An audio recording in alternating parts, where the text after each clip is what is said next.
Good morning and welcome sa Jesus Flock Batangas Church Sunday Service. Bago po ang lahat, samahan niyo po ako sa isang panalangin.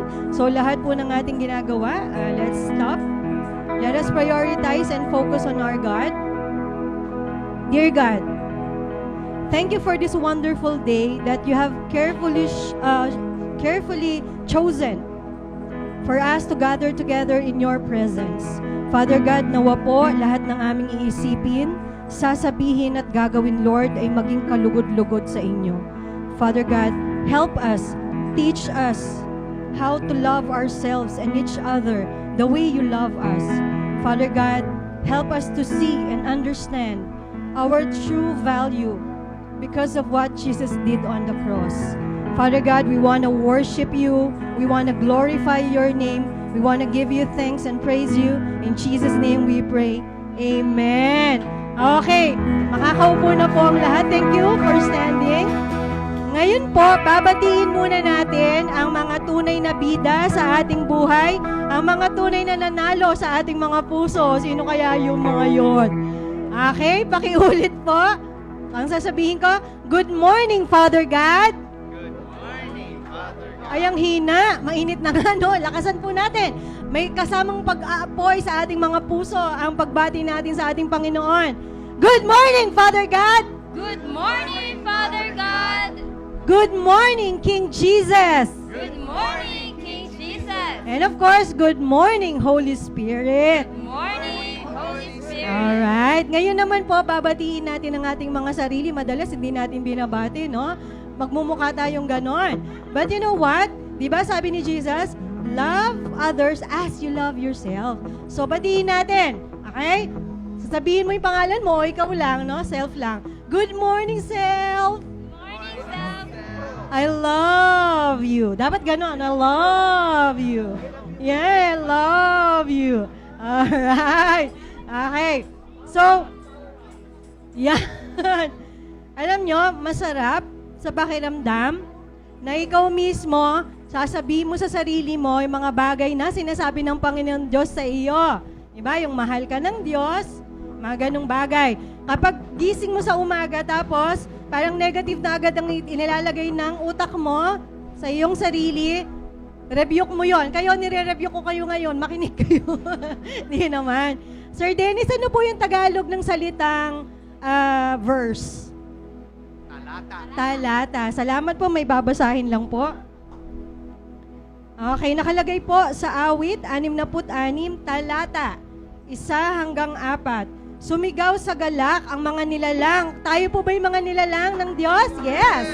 At purihin ng Diyos na may kagalakan. Wagas na papuri sa Kanya'y ibigay. Awitan siya at luwalhatiin siya. Ito ang sabihin sa Diyos na dakila. Ang mga gawa mo ay kahanga-hanga. Yuyuko sa takot ang mga kaaway. Dahilan sa taglay mong kapangyarihan, ang lahat sa lupa ika'y sinasamba. Awit ng papuri, yaong kinakanta, ang iyong pangalay pinupuri nila. So let's stand, everyone, let's stand. Let us enjoy our freedom to worship our God, to love Him, and to praise Him. Okay. Hallelujah! Come on, church.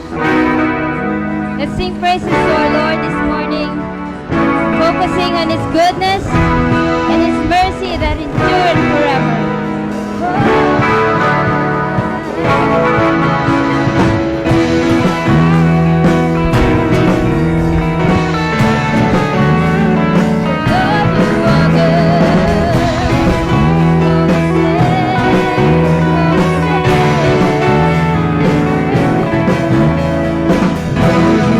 Good and your mercy endureth forever. Lord, you are good and your mercy endureth forever. Lord, you are good and your mercy endureth forever. Lord, you are good. Lord, you are good and your mercy endureth forever. People from every nation and tongue, from generation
Lord, you are good and your mercy endureth forever. Sing People from every nation and tribe, from generation to generation, we worship you. Hallelujah, hallelujah, we worship you for who you are. So we worship you. Hallelujah, hallelujah, we worship you for who you are. Who you are, for who you are. You are good. Oh yes, Lord. Oh, we sing our concert. Lift up your voices. Hallelujah. Hallelujah. Oh yes, Lord.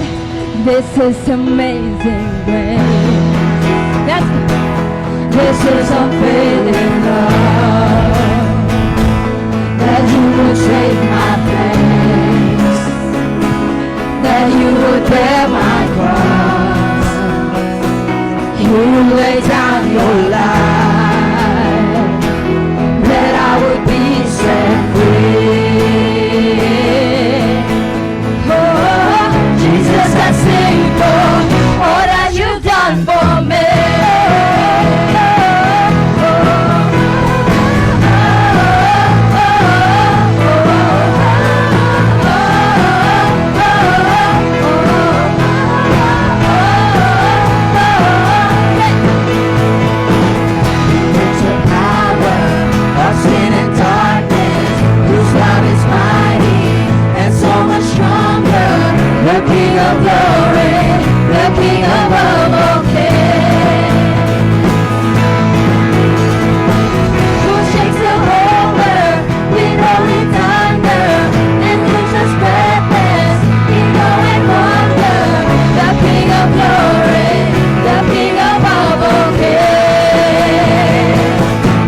Amazing grace,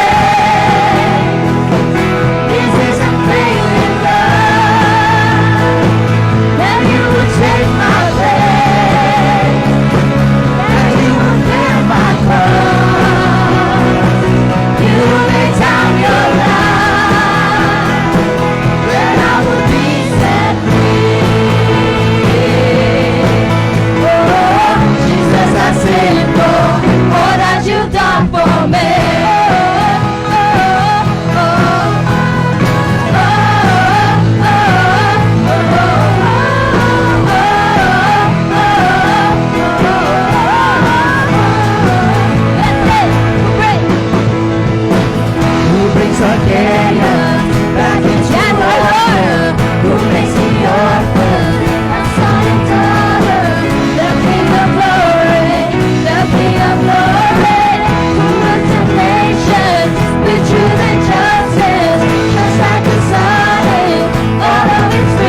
Hallelujah. Hallelujah. Thank you, Jesus. Sabi po sa Hebrews 13 verse 8, Jesus is the same yesterday, today, and forever. Jesus is the same. So we can look back po sa ating past, we can see God's goodness, and pwede nating i-extrapolate, ika nga, that God will do it again in the future. Yes. Hallelujah. Pero most of the time, na-overlook natin yung present. God is the God of now din. Sabi doon sa verse, Jesus is the same yesterday, today, and forever. So God, if God is going to do it tomorrow, He's doing it right now. He's showing His faithfulness to us right now. He's doing His good works sa buhay natin right now. Not tomorrow, now. God is good right now. Amen? Amen? So we don't have to worry kung ano pong nangyayari sa ating paligid. Doesn't matter. God is at work in our lives right now. Amen? Amen.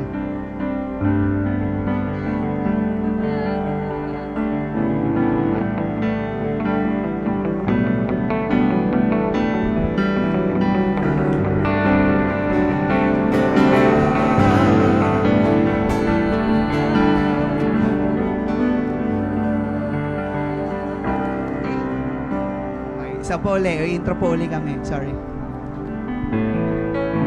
Yan. Hallelujah. Let's use our words. Let's use our words to worship the Lord. Hallelujah. God is faithful. God is faithful.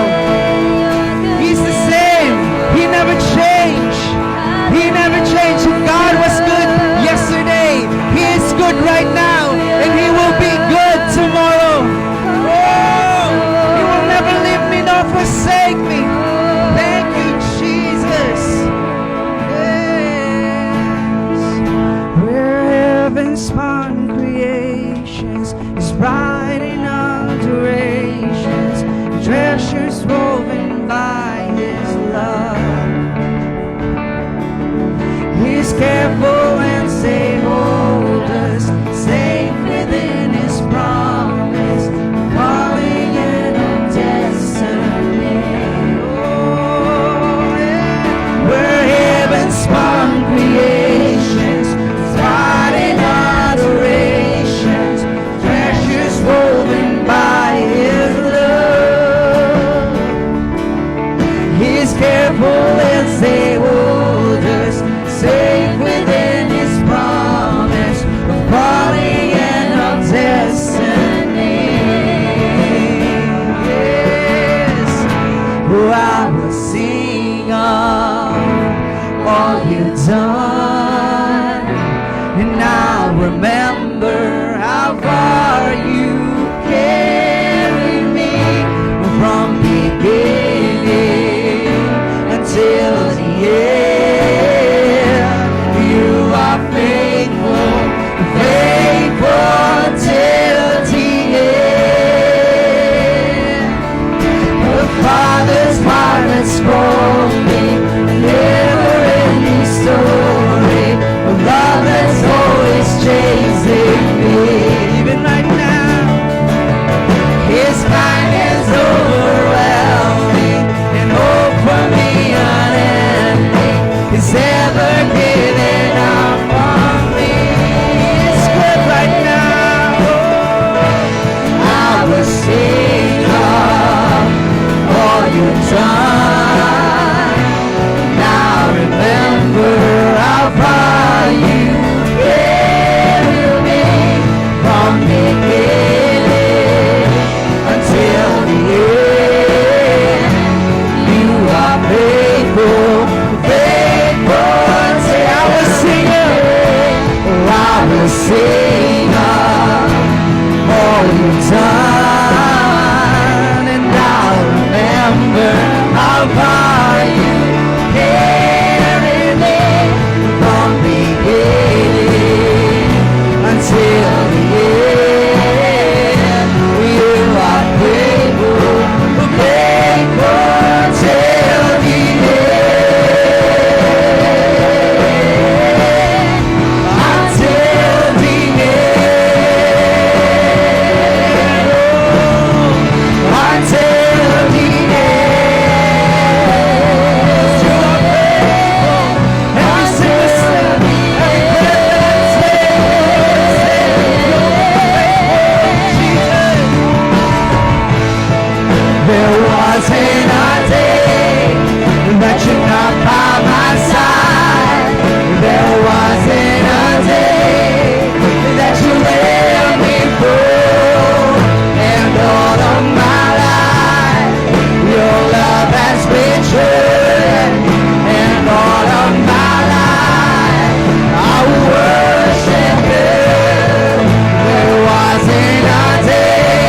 Yes. God of my present, God of my future, you write my stories, you hold it all together. God of my present, God of my future, you write my stories, you hold it all together. God of my present,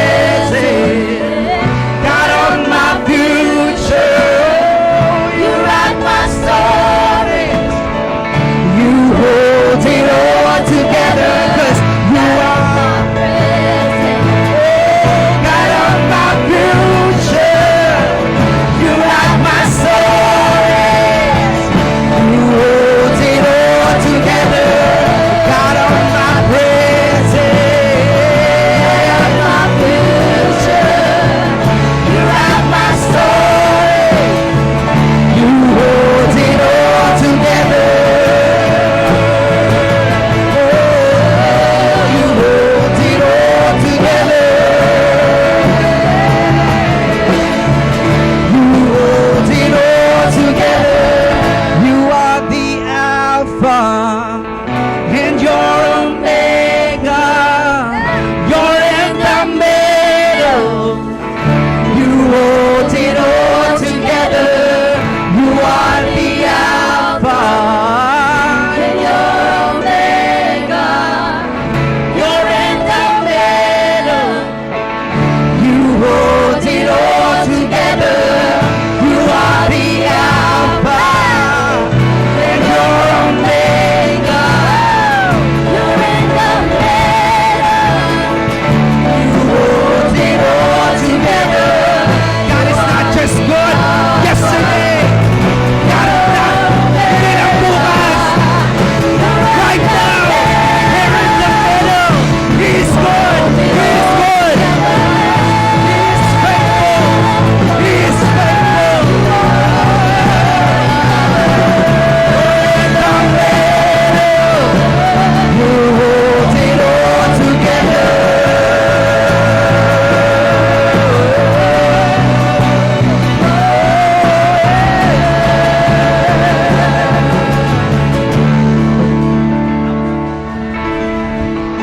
And I will sing of all you've done, and I remember how far you carried me from beginning until the end. You are faithful, faithful until the end. Yes, until the end. Oh, you are faithful, faithful, Jesus. For your goodness and mercies. Oh, you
Rain came, winds blew, my house was built on you.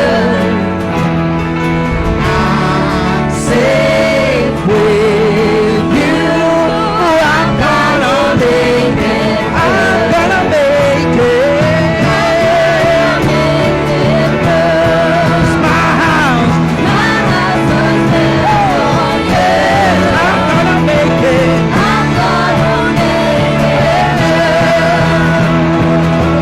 house was built on you. Christ is my firm foundation. The rock on which I stand. When everything around me shaking, I never wait for that, but I put my faith in Jesus. He's never let me down. He's faithful through generations. So I would even now say, yes, He won't, He won't fail, He won't fail. Say He won't, He won't, He won't. Oh, He won't fail. He won't fail. You know why? Because God of my present, God of my future, He writes my story. You hold it all together. God of my present, God of my future. You write my stories. You hold it all. You are the Alpha. You are the Alpha and your Omega. You're in the middle. You hold it all together. Yes. Come on, lift up a shout of praise. Hallelujah. Hallelujah. Hallelujah. Yes. Yes.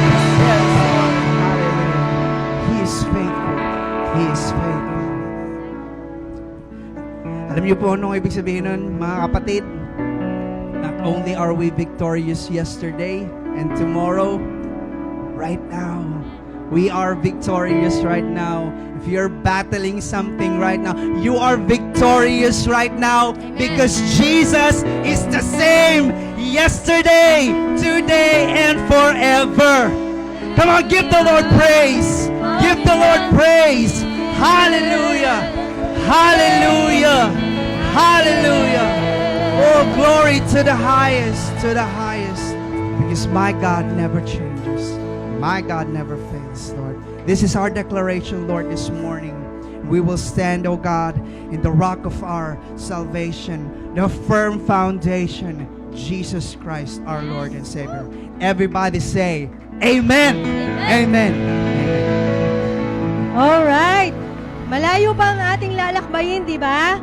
However, malayo-layo na ang ating nararating because God carried us hanggang sa araw na ito. Palakpakan natin ang Panginoong Diyos. Ganun na lang tayo kamahal.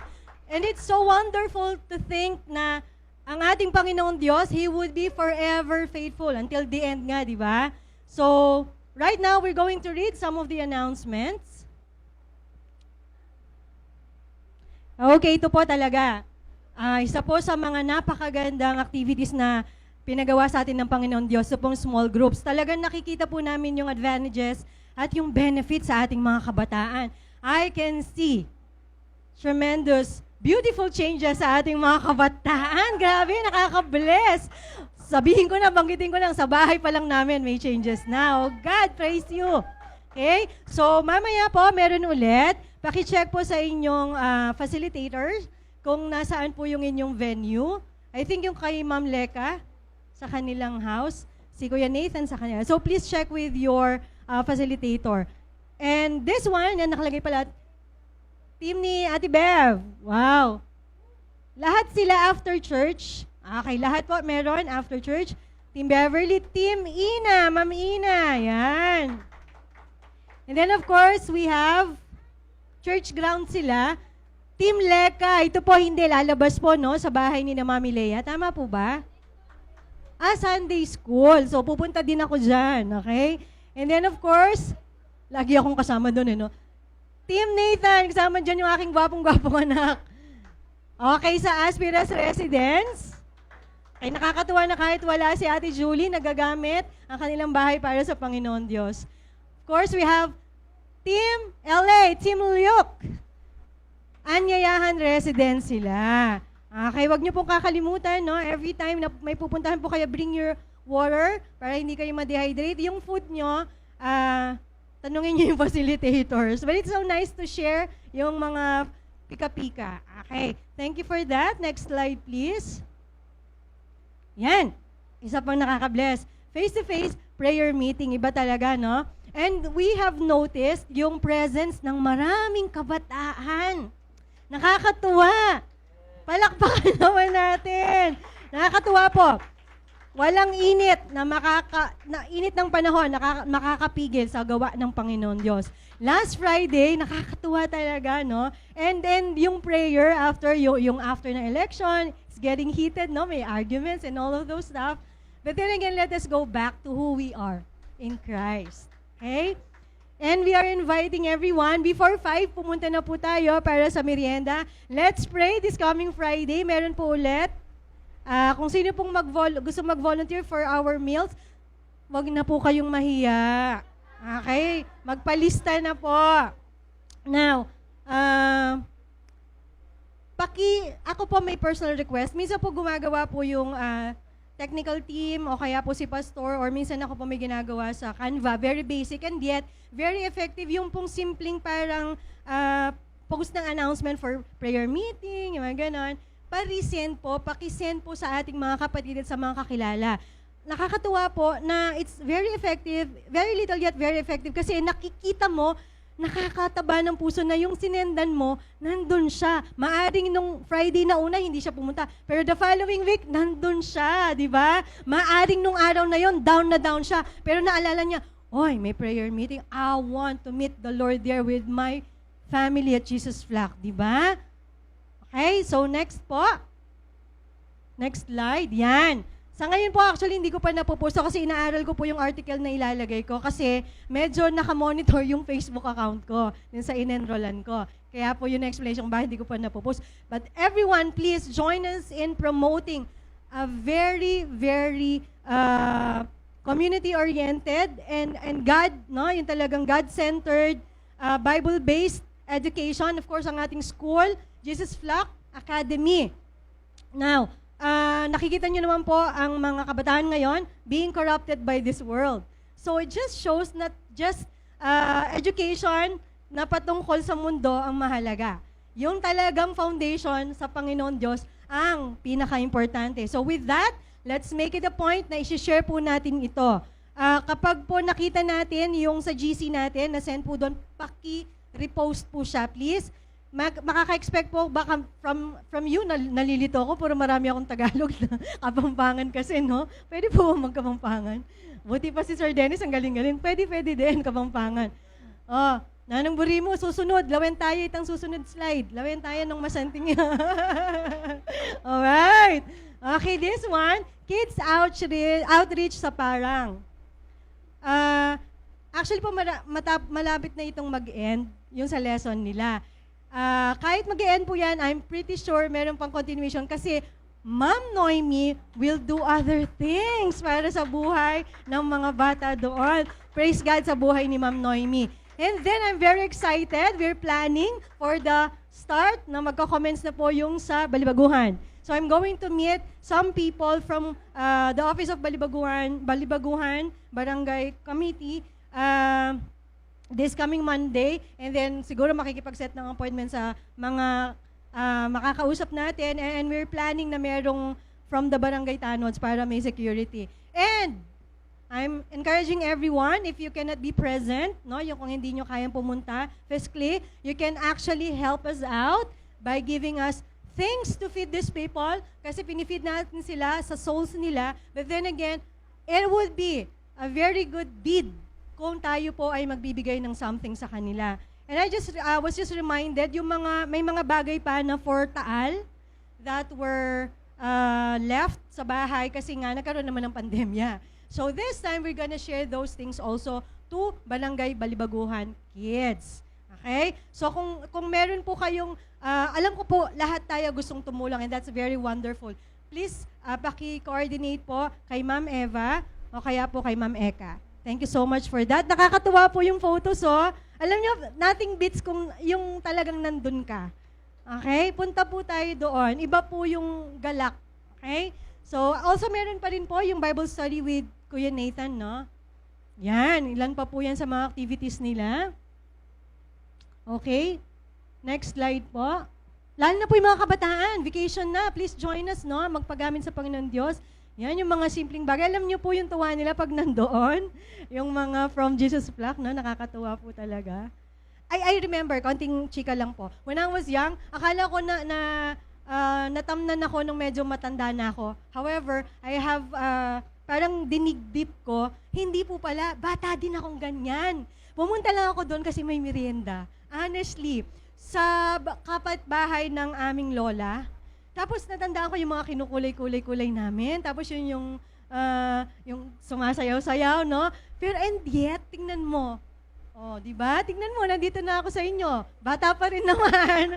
Okay? But growing with the Lord. So, wag po nating maliitin ang mga gantong beginnings. Okay? Next slide po. Kuya, meron pa? Good morning, church. Wala na daw. Okay, with that, tatawagin po natin yung magbabasa ng ating salita from, nandyan po si, video si Eileen. Okay, ito Good po morning, church. My name is Blaslyn Faith Prudential, and today I am going to read Psalm 67.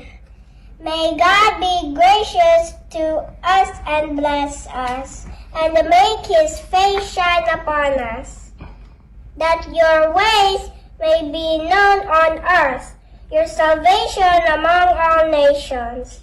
May the peoples praise you, O God. May all the peoples praise you. May the peoples be glad and sing for joy. For you rule the peoples justly, and guide the nations of the earth. May the peoples praise you, O God. May all the peoples praise you. Then the land will yield its harvest, and God, our God, will bless us. God will bless us, and all the ends of the earth will fear Him. And that is my Bible verse. Bye!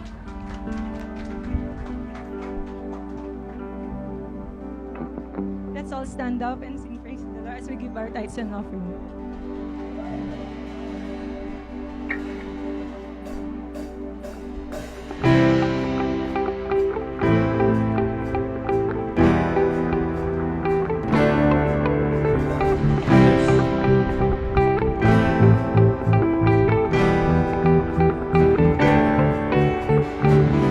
I was going down, thought it was for the count. Then I found your love. I wandered off, I haven't gone too far. Then I found your love. Fear I used to know can't stop me anymore, 'cause I found your love. When I feel alone, I have a place to go, 'cause I found your love. Great was the debt of sin, grace brought me back again. Now I am rising up, walked by your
Salamat, Ma'am Aba.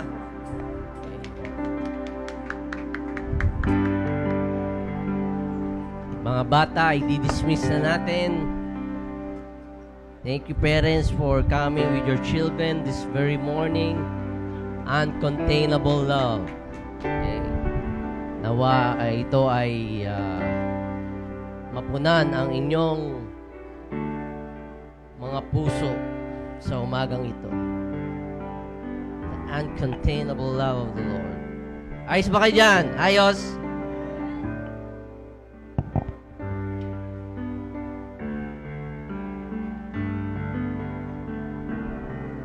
Okay, praise the Lord.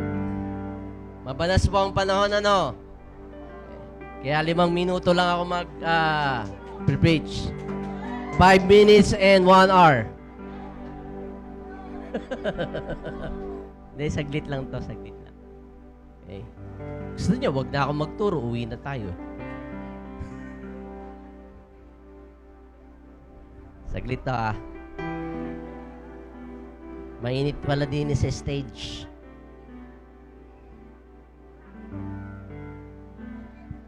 Pwede bang patayin mo na yung spotlight? Okay, when God disappoints you for a purpose, okay, yan ang ating topic this very morning. Okay, alam ko po na yung iba sa atin ay disappointed sa resulta ng eleksyon. Okay, at yung iba din naman ay natutuwa. Okay, depende na lang kung sino po ang inyong binotoan ho.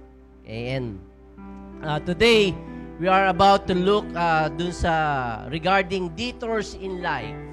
Okay, and ang detours po are distractions, okay, from the original route you plan to go.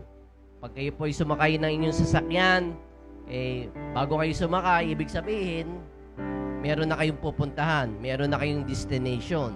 Okay, kung saan kayo liliko, kung anong mga kalye na inyong papasukan in order for you to reach your destination. Kaya lamang po, dahil sa mga ginagawang mga kalsada, okay, sa buong Pilipinas, kuminsan sabay-sabay ay nagkakaroon po ng detour or rerouting. Dahil maaring kayo po ay nagmamadali sa inyo pong appointments, ay kuminsan ito ay nag-create sa atin ng disappointments. Pero bilang pong mga mananampalataya sa Panginoon Kristo, ay nais ko pong sabihin sa inyo na kayo ay merong destiny. Do you believe that? You have a destiny. Sabi nyo nga, I have a destiny. Again, I have a destiny. Okay. Hindi lang po sa langit, Okay. Ang sa langit po, mga kapatid, ay tinatawag na eternal destiny mo. Yan po ang ating pananaw bilang mga anak ng Panginoon Diyos, that we are about to be able to be in God's presence forever. Okay? And sa langit, wala tayong ibang gagawin kundi magpuri sa Panginoon. Okay? Pero ang focus ko po ngayon sa umagang ito ay yung tinatawag na historical destiny. Okay, ang purpose mo dito sa lupa. Okay, kung ikaw ay tunay na anak ng Diyos, pag natigo ka, sa langit ang punta mo. Okay, walang question doon. But right now, okay, we're here living in the planet Earth. Ano po ang inyong historical destiny? What God has for you for this life. Okay? And so, God has a destiny for you. Okay, sa buhay na ito, dito sa ibabaw ng mundong ito, mayroong destiny ang Panginoon Diyos sa iyo. Okay, and saan ka iti-take ng Panginoon Diyos? Okay? Alam mo na ba kung saan ka dadalhin ng Panginoon Diyos? Okay, and He has a plan for your life and a purpose for your existence. Okay? Kasi ang reason po, maaaring tatanungin nyo, bakit na lang di plinano ng Panginoon Diyos na nung ako ay ma-born again Christian, ay dinala na niya ako agad sa langit? Di ba? Nung ikay nakakilala sa Panginoon, sana dinala ka na agad sa langit. Kaya lang, hindi niya ginawa yun dahil nga meron siyang purpose in your life here on earth. He desires that He wants you to fulfill that purpose, okay, yung part ng yung destiny that you need to understand. Okay? That there are detours and disappointments. May kumbaga rerouting na nangyayari. Hindi ka directly makakarating agad sa iyong destination. At kung minsan pag may rerouting, may detours in life, nagre-create ito ng disappointment. Kaya, kung inyo pong babasahin ang Biblia, at hopefully kayo po'y nagbabasa, ay makikita nyo po doon ang mga characters in the Bible, people in the Bible, that God has a plan and a destiny for their lives, kaya lang they were able to reach it, okay, through detours and disappointments. Kaya, sa umagang ito ay ating pong pag-aaralan ang buhay ni Joseph. Kaya kayo po ay makinig, bawal po makipagdaldalan. If you want to talk, you go outside. Okay, and para hindi lang ako ma-distract. Nakaka-distract eh. Okay. Anyway, ang mga Israelita, okay, nung sila ay tinawag ng Panginoon Diyos because they were in bondage in Egypt, kaya sabi ng Panginoon Diyos sa kanila na sila ay dadalhin sa lupang pangako sa Canaan land. And in order for them to go to the Canaan land, they had to cross to the Red Sea. Okay? At when they cross the Red Sea, they wind up in a 40-year detour sa wilderness. Okay? So God has a plan for the Israel to go to the promised land, kaya lang 40 years na detour. Medyo mahaba-haba. Gayun din kay Moses. Bago siya ginamit ng Panginoon Diyos bilang iligtas ang buong bayang Israel, okay, nagkaroon din ng detour si Moses sa backside of the mountain. He was there for another 40 years. Okay? 40 taon yung detour ni Moses. Si Apostle Paul naman was taken a 3-year detour in the desert, okay, and brought him back before he would be able to fulfill his purpose. Okay? So, who among you believe that God has a purpose for your life? Okay. Yung mga hindi nagtaas ng kamay, pwede na pong umuwi. Hindi. Okay. But I'm saying God has a purpose for your life. Alam ko na pag tayo kumilos, okay, tayo po ay pinagpapawisan. Okay. But I want to tell you this, that there's no place better for you than a place He destined for you. Wala na ibang lugar na mas iigi pa, kundi sa lugar na nilalayo ng Panginoon Diyos sa iyo. But you cannot go directly there in a straight line. Detours in relationship to destiny ang ating pag-aaralan sa buhay po ni Joseph. Kaya tayo lahat ay tumayo in Genesis chapter 50, verses 19 to 21. Ito po ang summary na sa buhay ni Joseph. Okay. At ito yung pinakamahalagang sinabi niya. Noong katagpuin niya, yung mga lumapastangan sa kanyang mga kapatid. Anong sabi niya sa verse 19? Joseph said to them, to his brothers, "Do not be afraid, for I am in the place of God. For am I in the place of God? But as for you, you meant evil against me, but God meant it for good, in order to bring it about as it is this day, to save many people alive. Now therefore, do not be afraid. I will provide for you and your little ones." And he comforted them and spake kindly to them. Tayo manalangin, Panginoon. Hayaan mo yung salita ang magbigay at magbukas ng aming mga paningin, ng aming mga espiritu na ikaw ay may destiny sa amin. Okay. Maaaring, Lord, we are quite disappointed of the things happening in our life. Pero Panginoon, hayaan mo na ang manguna sa amin ay yung pinaplano mong maganda sa buhay namin. So we just want you, Lord, to speak into our hearts right now. In the name of Jesus. Amen. You may be seated. Okay. Say hi, hello to the person seated beside you. O, hanggang doon lang ha. Hi, hello lang ha. Okay. Bawal makipagkwentuhan ha. Okay.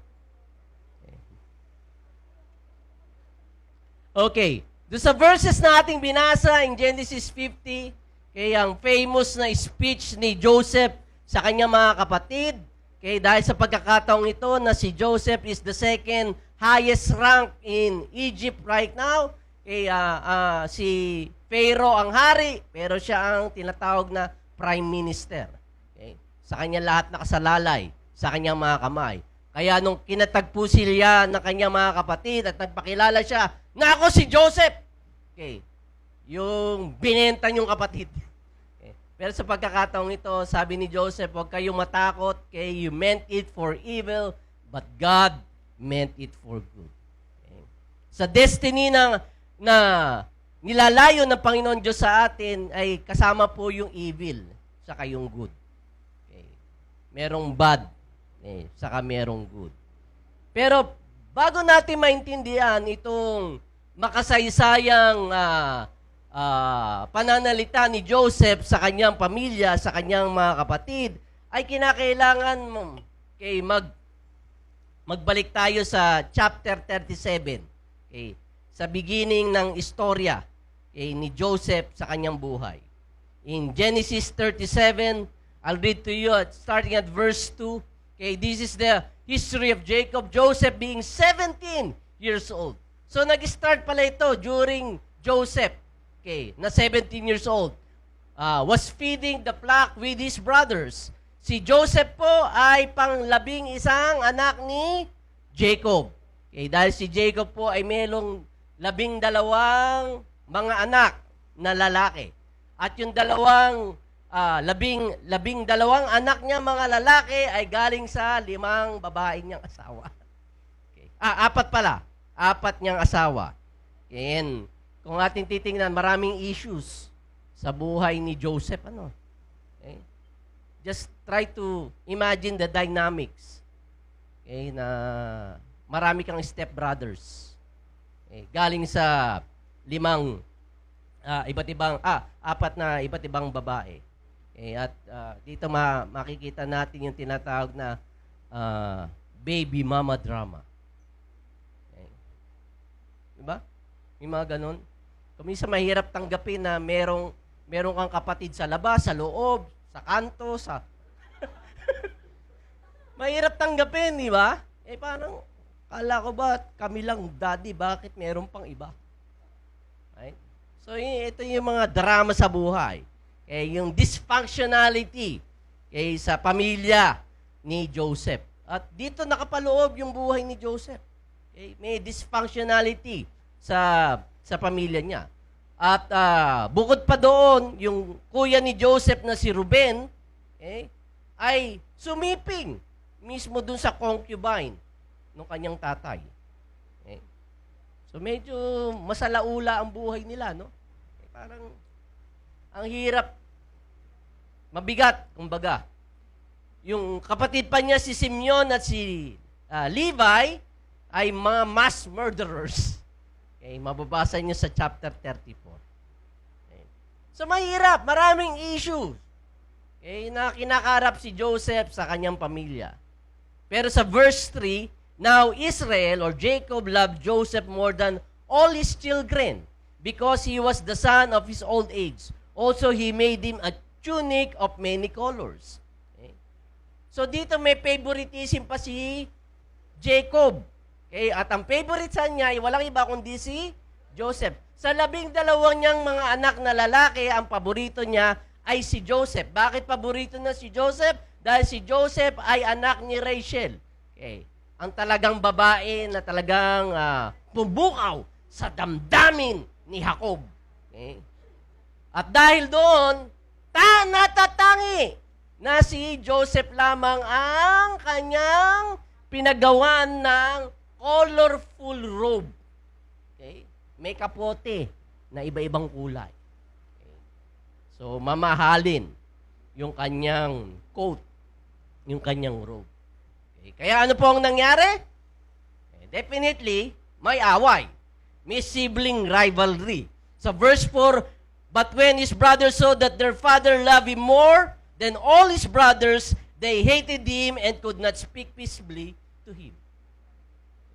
So walang komunikasyon nangyayari sa loob ng pamilya. Sino sa inyo na kuminsan kaaway nyo kapatid nyo? Kahit pa galing kayo sa isang tatay at isang nanay. Di lalo na doon sa diba? Sa kapatid sa labas, sa loob, sa gitna, sa gilid, sa tuktok, sa baba. Di ba? Ganon kagulo ang pamilya ni Joseph. At dahil nga may favoritism si tatay, di lalong napuot yung kanyang mga kuya, yung kanyang mga kapatid. Dahil ang sa kultura ng mga Hudyo, ng Jew, yung panganay na anak ang binibigyan ng karangalan, the oldest son. Dahil the oldest son should be receiving a double portion of the inheritance. Okay? Yun ang, kumbaga, ang pinakakanang kamay ng tatay. Pero, dahil nga si Joseph ang paboritong anak at binigyan siya ng tunic or ng robe, okay, na kung saan pinapakita dito na si Joseph dapat ang tratuhin na panganay na anak.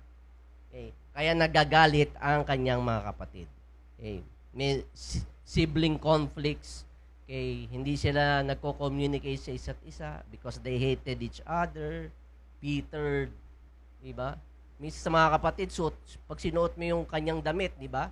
Okay? Dahil hindi planchado damit mo, kinuha mo yung planchadong damit ng kapatid mo. Okay? Yan, away na. Okay?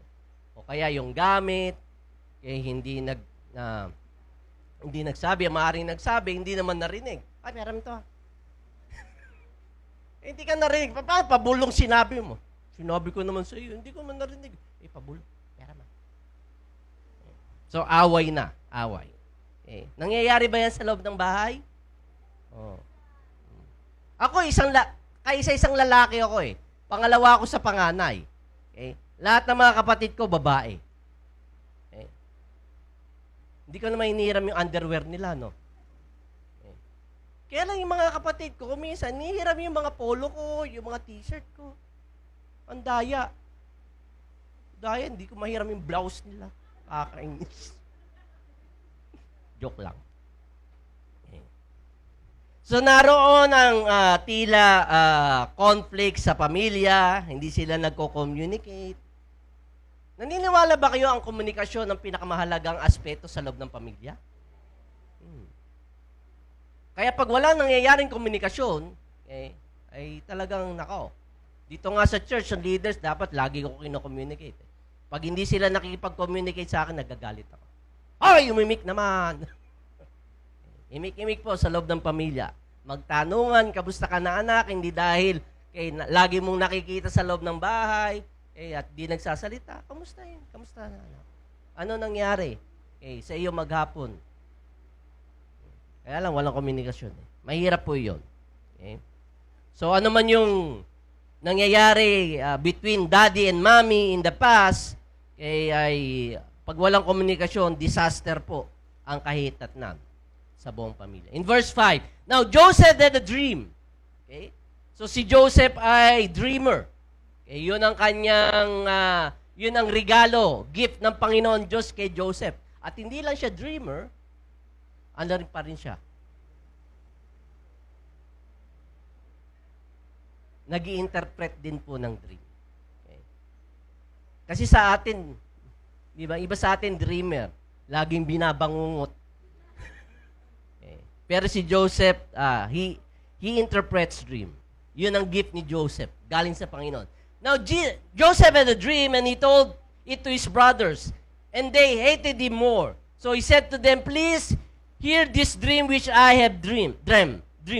There we were binding sheaves in the field, and behold, my sheep arose and also stood upright, and indeed your sheaves stood all around and bowed down to my sheaf. Okay. So, yung binikis kong trigo, okay, ang siyang nakatayo at yung mga binikis yung trigo ay yumuko lahat sa akin. Okay. Lalo nang nagalit po ang mga kapatid ni Joseph. Okay. Para lang po yan sa mga natutulog. Ano? Okay. Nagalit po ang mga kapatid kuya ni Joseph. Kaya dahil, ano sabi niya in verse 8, and his brother said to him, shall you indeed reign over us? Or shall you indeed have dominion over us? So they hated him even more for his dream and his words. Okay. Galit na nga sa kanya, lalo pa niya pinagalit. Okay. Dahil sinalegsay niya yung kanyang dream. Okay. Yung kanyang panaginip. Okay. At hindi pa nakontento si Joseph. Okay. Dahil in verse 9, Then he dreamed still another dream. And he told it to his brothers. Galit na nga sa iyo. Sige, Arya ka pa ng Arya. And he said, look, I have dreamed another dream. This time, the sun, the moon, and the 11 stars bow down to me. Loko to Okay. So he told it to his father and his brothers, and his father rebuking him said to him, what is this dream that you have dreamed? Shall your mother and I and all your brothers indeed come to bow down to the earth before you? And his brothers envied him, but his father kept the matter in his mind. Okay. Nirebuke siya ng tatay niya. Dahil alam ng tatay niya, ikaw na nga, alam mo na nga ikaw ang paborito kong anak. Okay? Tapos, isasalaysay mo pa itong dream mo, okay, na kung saan ikaw ang bida at kami mga extra. Di ba? Masarap sana kung ikaw yung nagde-dream at ang dream mo, kami ang bida. Eh, hindi. Extra lang kami at ikaw ang bida, kaya lalo kinainggitan ng mga kapatid niya, si Joseph. Kaya ano po ang tatlong major mistakes na ginawa ni Joseph? Okay. Unang-una po, si Joseph po ay tale teller. Si Joseph po ay isang marites. Okay. Dahil sa verse 2, makikita natin sa last part, but Joseph reported his father some of the bad things his brothers were doing. Okay. So, nagsisip-sip talaga pa si Joseph. Okay. Dahil kasama nga niya mag-alaga ng mga tupa, okay, alam ni Joseph na may mga kabalastugang ginagawa mga kuya niya. Okay. So, para lalo siya maging angat, ang sinasabi niya, okay, sumbungero siya eh. Sinusumbong pa niya sa kanyang tatay. Okay. So, alam ng mga kuya na yung mga kabalastugang ginagawa nila ay nakakarating sa kanilang ama dahil nino? Ni Marites, ni Joseph pala. Okay. Pangalawa, he told his dreams to folks who don't like him. Okay.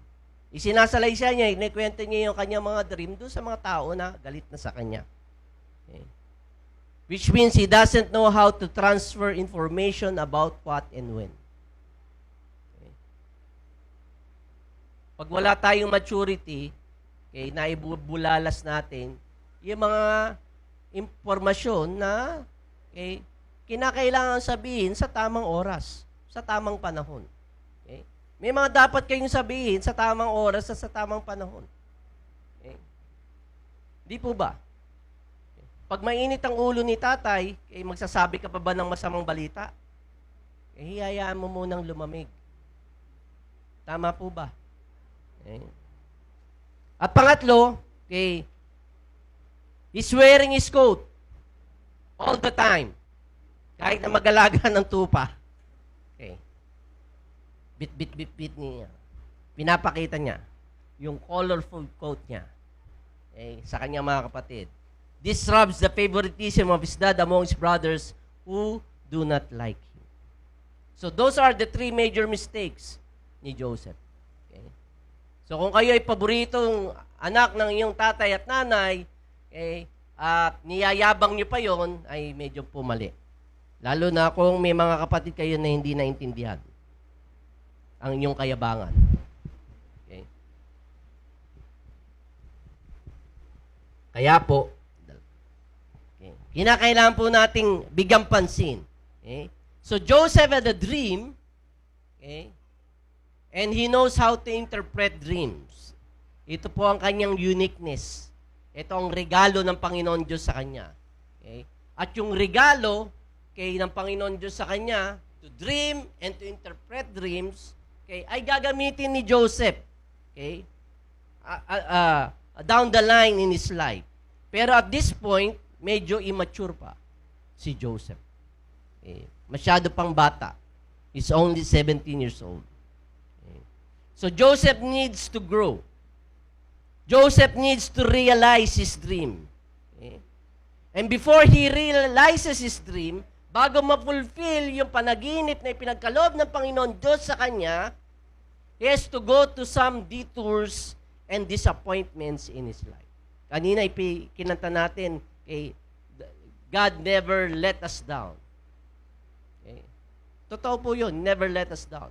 But He allowed detours and disappointments in our life. What's the purpose? To develop you for what God has for you while He is developing the destiny when you arrive. So, dalawang bagay yung ginagawa ng Panginoon Diyos. Dinidevelop niya tayo at dinidevelop niya yung destiny so that when you arrive, magpopompeng yung dalawa. Naunawaan niyo po yun. Okay? So, two things God is doing. He's developing you through things. He's taking you for the destiny. Pangalawa, He's working on the destiny before you get there. So, may inaayos siya dito. Okay? Always remember, God, okay, wala siyang chronological time. Okay? Hindi siya bound in time. Naunawaan ninyo? Kita na niya kung ano nangyayari sa atin sa future. Do you believe that? Okay? Because He's the Alpha and Omega. The beginning and the last. Okay? Kita niya kung ano nangyari sa atin in the past. Kita niya nangyayari sa atin ngayon. Okay? So while He's working you, okay, He's also working on the destiny that God wants you to, okay, to place you there. Gets you po ba? Okay. So two things He's doing. Okay? Pero nais kong sabihin sa inyo mga kapatid, things may get worse before they get better. Okay? Because development is part of the process. Okay. Right? Naunawaan niyo yung statement na yon? Nung mag-road widening tayo, sino sa inyo apektado? Medyo matraffic, magabok. Because that's part of development eh. Di ba? Hindi ka makalabas dahil yung gate mo wasak, okay, may ginagawa ng kanal, okay, maputik, pag mainit naman, magabok. Those are parts of development. Okay? Nasa proseso ka.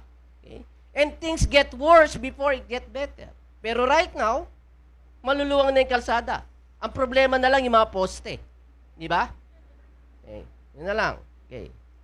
Kaya ingat pa rin, no? Okay. Pag nag-drive ka sa farther right, babangga ka sa poste. Okay. Only in the Philippines lang yon, ha? Nag-road widening pero may poste sa gitna ng kalye. Okay. Dito lang sa Pilipinas. Ang galing-galing talaga. Medyo palpak yung zoning natin eh. So who among you wants the destiny of God in their life? Okay. We all want it. Okay. We all want to reach it. Right? We all want to be there.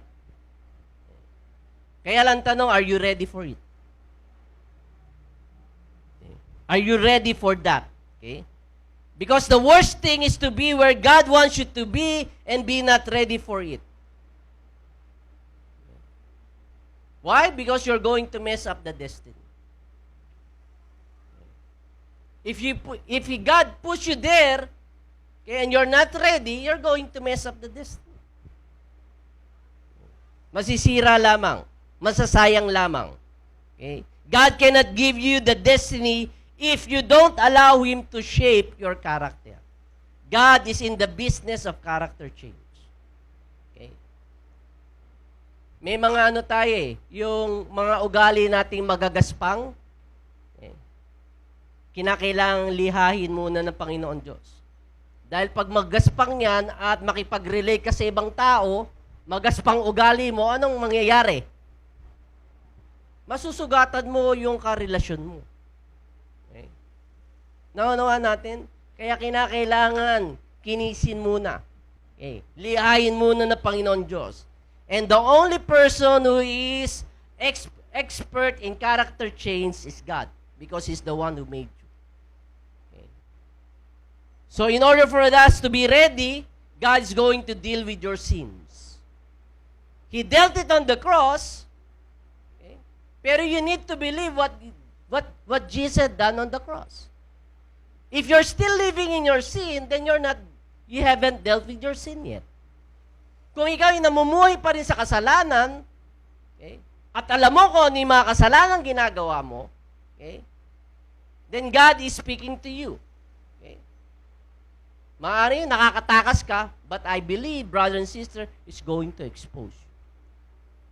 darating ang panahon na expose ka niya. At pag in-expose ka niya, mas nakakahiya. Okay? Kaya ang gusto niya, you deal with it right now. Okay? Whatever sins you have in your heart, whatever sins you're doing right now, you deal with it because He dealt it on the cross. Tinapos na niya yun eh. Okay?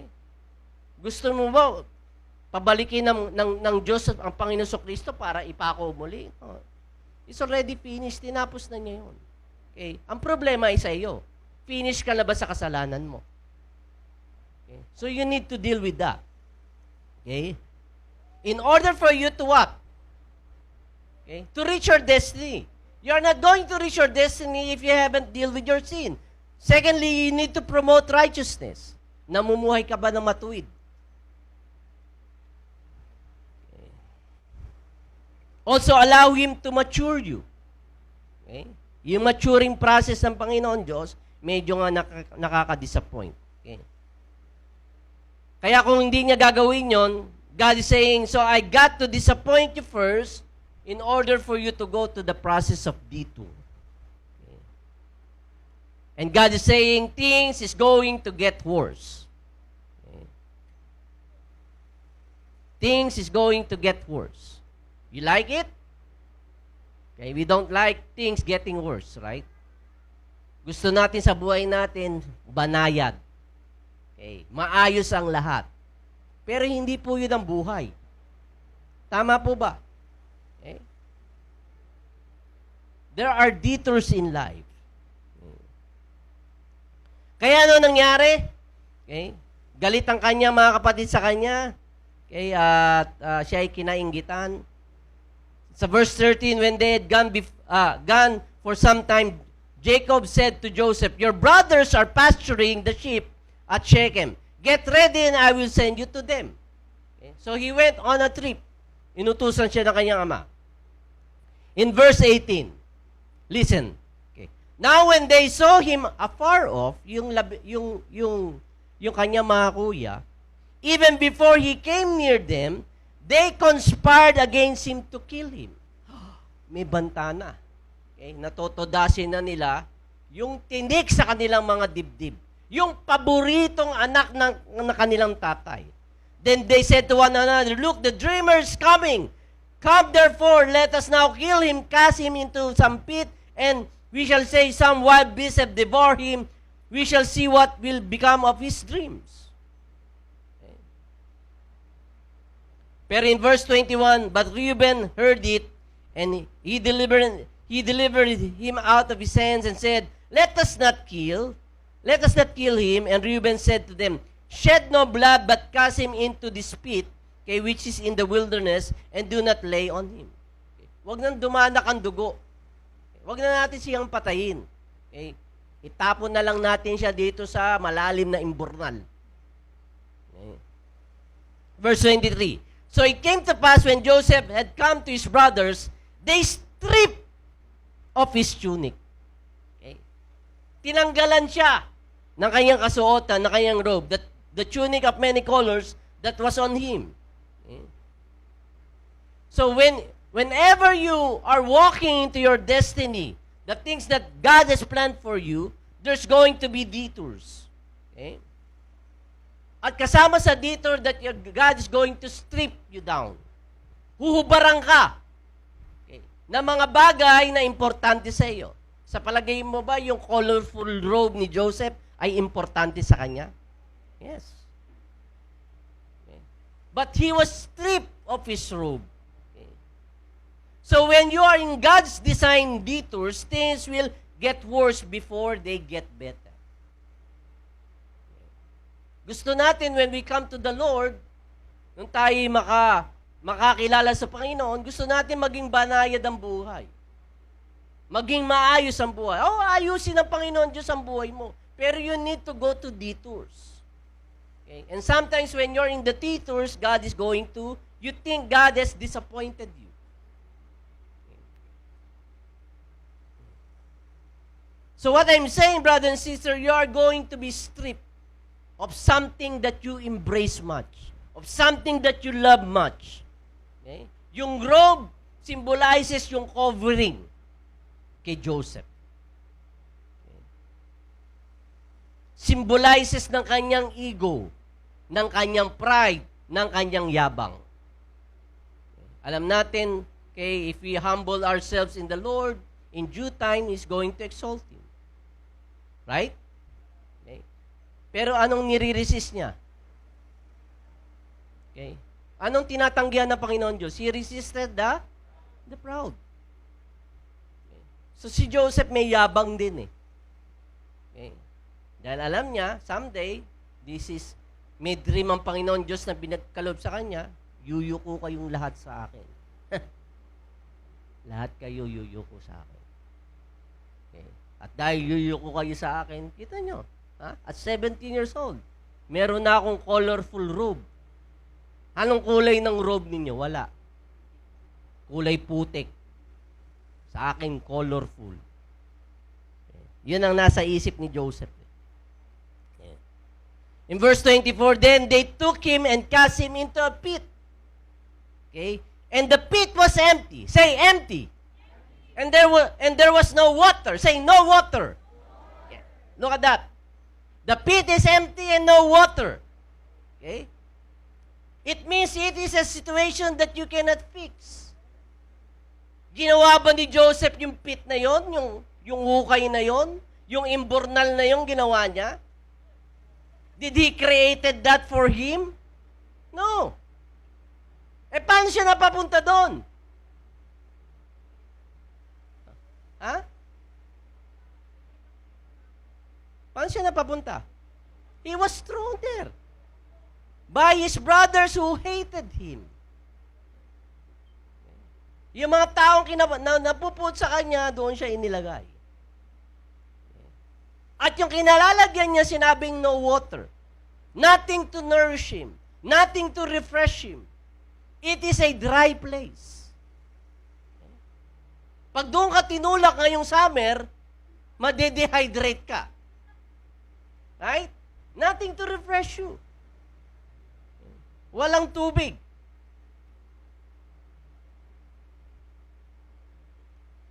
Kaya bilang hamon, tapos na ka, Brad.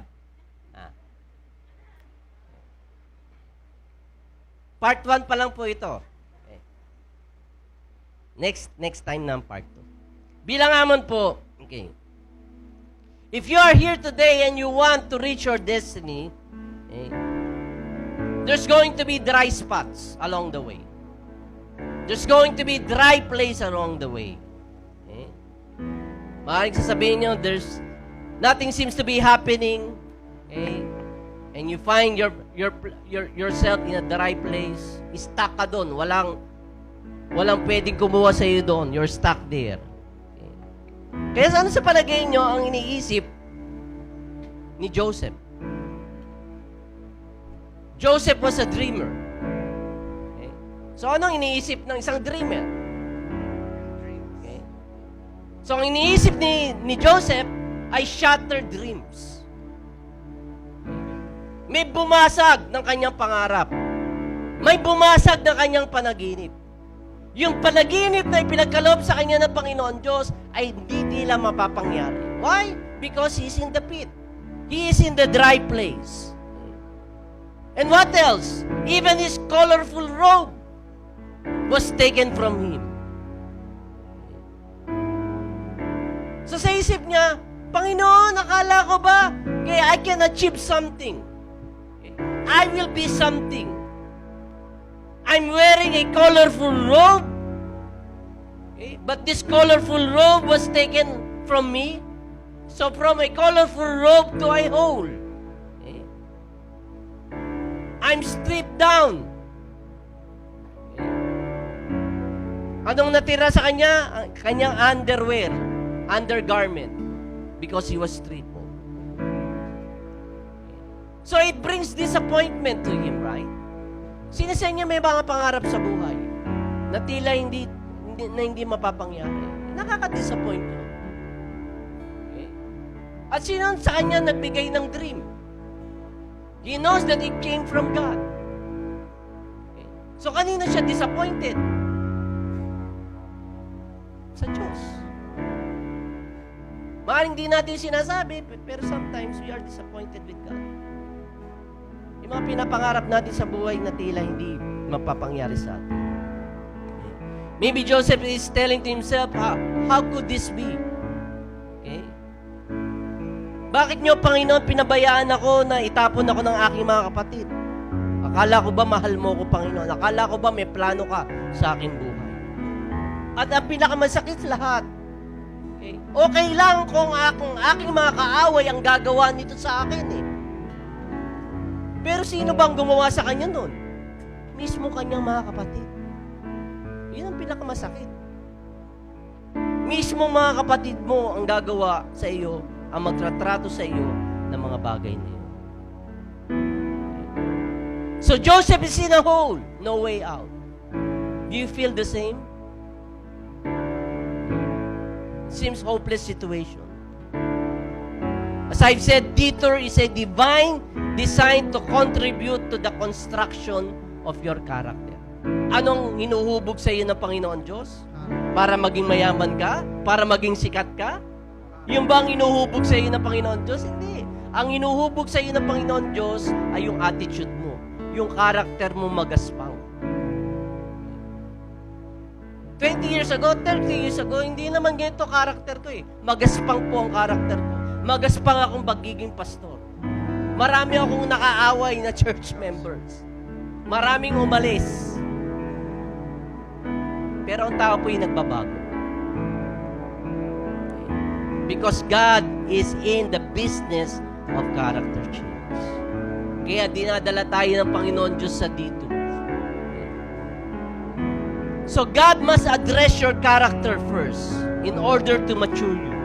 In order to trust you with this destiny that God has for you. Do you think God is giving you a great destiny ahead? Sa palagay niyo ba na may planong maganda at dakila ang Panginoon Diyos sa inyong mga buhay? Then He has first to address your character. Okay? So what happened to Joseph?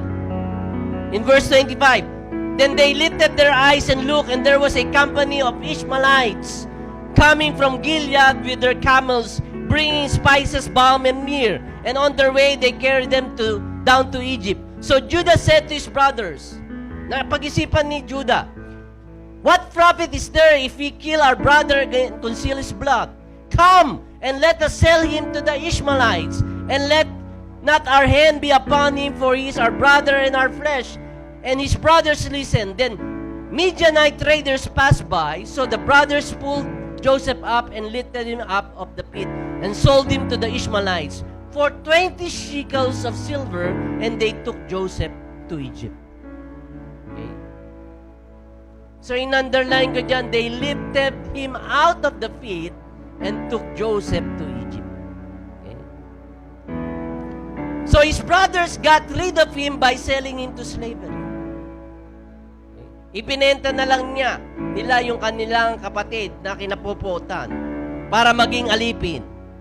Okay? Pag ikaw ibinenta, ano sa palagay mo sa iyong sarili? Are you a person? You're not a human being. You're just a property. Ang tingin sa iyo isang bagay. Okay? And he was sold cheap. Ibinenta siya ng mura. Like a property. So what I'm saying, 1 minute, Joseph seems to be significant. Why? Because of his dream. Why? Because of his robe. Okay. But the next minute, he was asleep. 1 minute, he was up. Then the next minute, he was down in a hole. Okay. 1 minute, he has a dream about his destiny. The next minute, okay, he was sold and they took him to Egypt. He was sold, okay, as a slave to traders. Wala na pong chance para siya ay mag-say goodbye sa kanyang tatay na umiibig sa kanya at nagmamahal sa kanya. Wala din chance na ma-meet niya yung kanyang younger brother na si Benjamin. Okay? Yung pang-12 kapatid. God's plan for Joseph, for him, is to get to Egypt so that he could fulfill his destiny. Kaya sinabi dyan, and they took Joseph to Egypt. Because that's the plan of God. Okay? In order for you to get to the destiny, you need to get to Egypt first. kasama sa plano, kasama sa detour. Okay?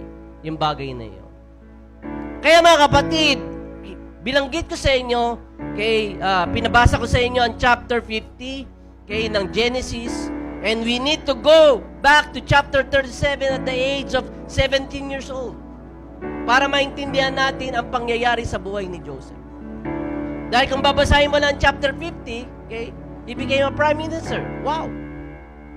So wonderful. Pero hindi natin alam kung ano yung mga pinagdaanan ni Joseph. Marami pa siyang pinagdaanan, and we will try to look at it next week. But this time, he was stripped of his coat. He was sold as a slave, separated from his father who loved him. Okay? At ang masaklap, he lived in a foreign country. Namuhay siya sa ibang bayan, okay, na wala siyang kakilala, wala siyang kaibigan. But he lived there in order to fulfill the destiny of God in his life. Okay. Kaya ang tanong ko sa inyo mga kapatid, are you in a bad place right now? Are you in a bad place? Are you very disappointed with what's happening in your life right now? Akala ko ba, Lord, meron ka magandang plano sa akin, pero lahat ng sablay Okay? Sablay lahat. Okay. Joseph was in a hole, no water. Okay? No nourishment. No support. He's by himself.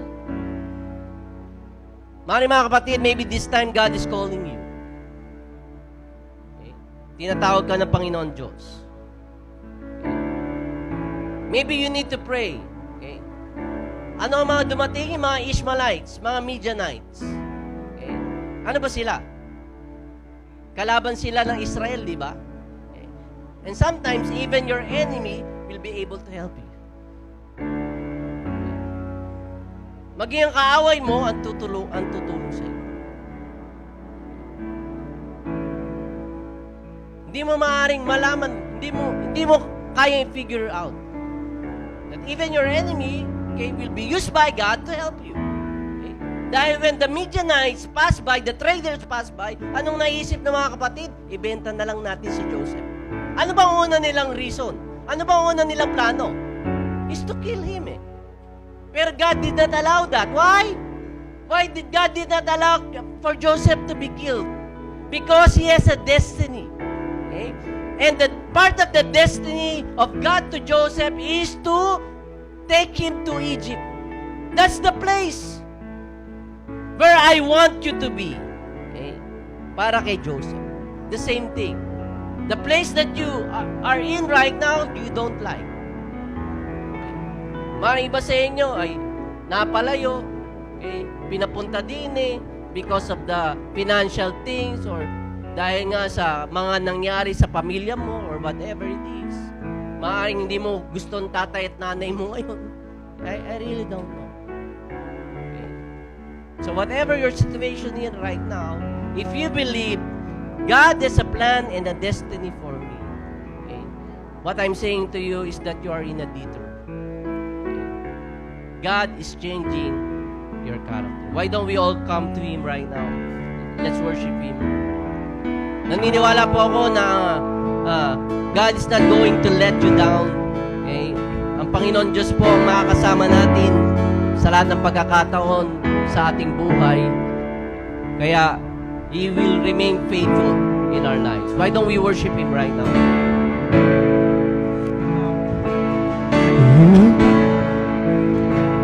It's the right time when I least expect it, never behind. So why would I be surprised when you deliver every time? On mountain tops, you stay safe. In valleys low, you never change. And I believe that I will see the goodness of the Lord.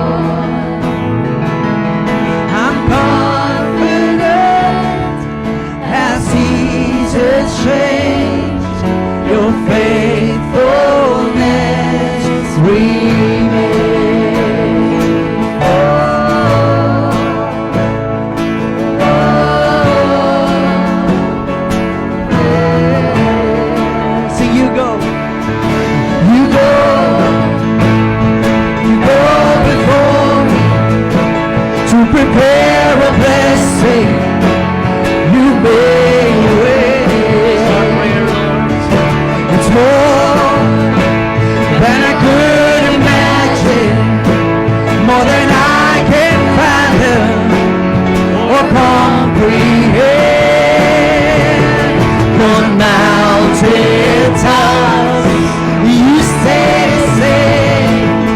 In valleys low, you never change. So I believe that I will sing the goodness of the Lord. Goodness of the Lord. I'm confident as seasons change, your faithfulness remains. And I believe that I will sing the goodness of the Lord. Goodness of the Lord. I'm confident as seasons change, your faithfulness remains. Hallelujah. Hallelujah, Lord. Panginoon, tunay nga na mabago-bago ang panahon at mga pagkakataon at mga sitwasyon sa aming buhay. Kung minsan we are on the top, then all of a sudden we're down. Kung minsan, Panginoon, naroon ang sapat na pagpapala, then all of a sudden we're lacking. So whatever our situations are right now, maybe some of us are in the dry place, maybe some of us are in the bad place, whatever it is, Lord, we declare your goodness and your faithfulness, oh God. Maybe people meant it for evil, but you meant it for good. You are working all together, Lord, for the goodness, oh God, Lord. Kaya amin pong inihahayag, Panginoon, ang iyong kabutihan sa amin. Lord, aming inahayag that you are the Alpha and the Omega in our life, that you hold our future together. Can we sing that part right now? You are the Alpha and the Omega. You are the Alpha and the Omega. You're in the middle. You hold it all together. You are the Alpha. You're the Omega.